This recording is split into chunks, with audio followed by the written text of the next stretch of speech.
الله الرحمن الرحيم. الحمد لله والصلاة والسلام على رسول الله وعلى آله وصحبه ومن والاه. فقد قال النبي صلى الله عليه وسلم: من تشبه بقوم فهو منهم، او كما قال صلی اللہ علیہ وسلم. محترم حضرات، آج عیسوی کیلنڈر کے حساب سے سال کی آخری تاریخ ہے. کل سے نیا سال شروع ہو جائے گا. تو اس نئے سال کی آمد پر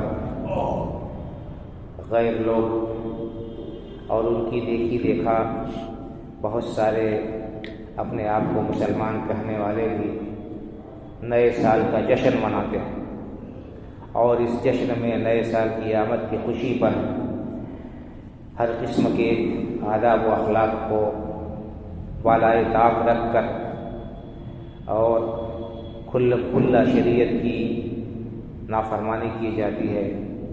شراب و شباب کی مجلسیں رنگتی ہیں، ناچ گانے ہوتے ہیں، آتش بازی ہوتی ہے، اور کیا کیا خرافات ہوتی ہے آپ لوگ اسے جانتے ہو. تو شریعت میں ہر چیز کے بارے میں حکم دیا گیا ہے اور بڑے واضح انداز میں ہمیں ہدایت دی گئی ہے.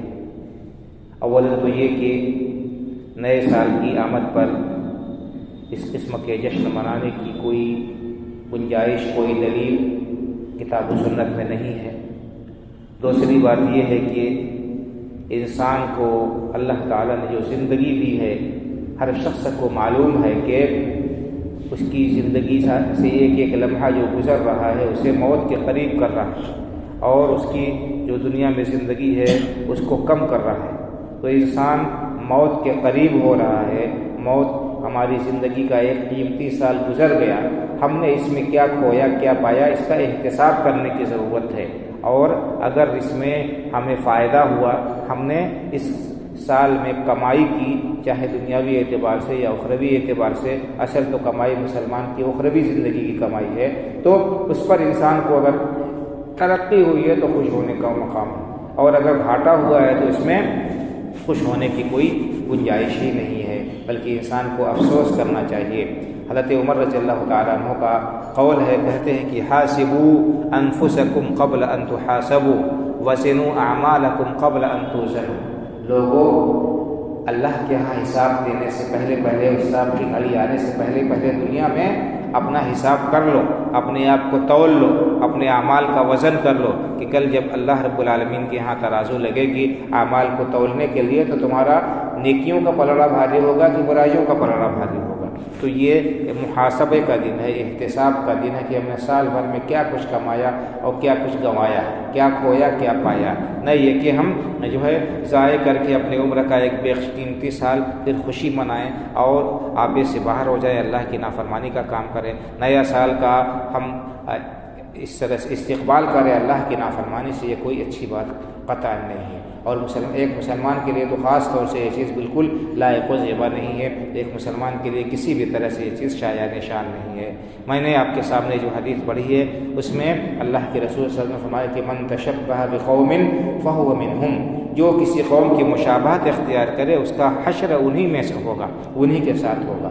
تو ہم دیکھیں کہ ہمارے اسلاف نے اپنے اوقات کیسے گزارے، ہمارے سلف صالحین نے اپنے شب و روز کو کیسے بسر کیا، اور ان کا کیا معمول تھا، اور قرآن و حدیث میں ہمیں کیا آداب بتائے گئے ہیں. ہم قرآن اور حدیث کے طریقے کو چھوڑ دیں اور اللہ کے رسول صلی اللہ علیہ وسلم کی سنت پر عمل نہ کریں. ہمارے اسلاف نے جس طرح سے وقت کی قدر کی ہے اور ایک ایک لمحے کو اللہ کی عبادت میں اور اپنی آخرت کو بنانے میں صرف کیا، اس کے بجائے ہم غیروں کی نقالی کریں، ان کی مشابہت کا اختیار کریں اور جو ہے ہم اسی طرح سے غفلت پہ اپنے اوقات کو گزاریں، تو اس پر افسوس کا مقام ہے. اور یہ بڑی سخت وعید ہے کہ جو کسی قوم کی مشابہت اختیار کرتا ہے اس کا حشر انہی میں سے انہی میں ہوگا، انہی کے ساتھ اس کا جو ہے حشر اور شمار کیا جائے گا، انہی کے ساتھ وہ اٹھایا جائے گا. تو ہمیں ہمیں چاہیے کہ ہم اس طرح کے خلاف جو شرع کاموں سے اپنے آپ کو خود بچائیں، اپنے بچوں کو بھی بچائیں، اور تاکید کریں کہ وہ اس قسم کی خرافات میں شریک نہ ہوں۔ آتش بازی، پٹاخے چھوڑنا اور اسی طرح سے جشن منانا، روڈوں پر گھومنا اور جو ہے جھنڈے اور بینر لگانا، یہ سب غیروں کی نقالی ہے، اس کا ہمارے دین سے کوئی تعلق نہیں ہے۔ ہمیں چاہیے کہ ہم دین کو سیکھیں، کیا حرام ہے کیا حلال ہے اس کو جانیں اور اس کے مطابق عمل کریں، تاکہ ہمارا اللہ ہم سے راضی ہو جائے اور کل ہمیں پچھتاوا نہ ہو کہ ہم نے اپنے وقت کو، اپنی عمر کو، اپنی زندگی کو ضائع کر دیا اور ہمارا اعمال نامہ نیکیوں سے خالی ہو۔ اللہ تعالیٰ ہمیں نیک سمجھ عطا فرمائے، اور جو سال گزر گیا اس میں ہم سے جو کوتاہیاں ہوئیں، جو نافرمانیاں ہوئی، جو غفلت ہوئی، اللہ تعالیٰ اپنے دامن عفو میں جگہ دے اور ہمیں جو ہے معاف فرمائے، اور آئندہ ہماری زندگی میں جتنے دن لکھے ہوئے ہیں اللہ تعالیٰ ان کو اپنی اطاعت میں، اپنے فرمانبرداری میں اور شریعت کے مطابق بسر کرنے کی توفیق عطا فرمائے۔ آمین۔ وآخر دعوانا الحمد للہ رب العالمین، وصلی اللہ علیہ محمد وعلی آلہ وصحبہ۔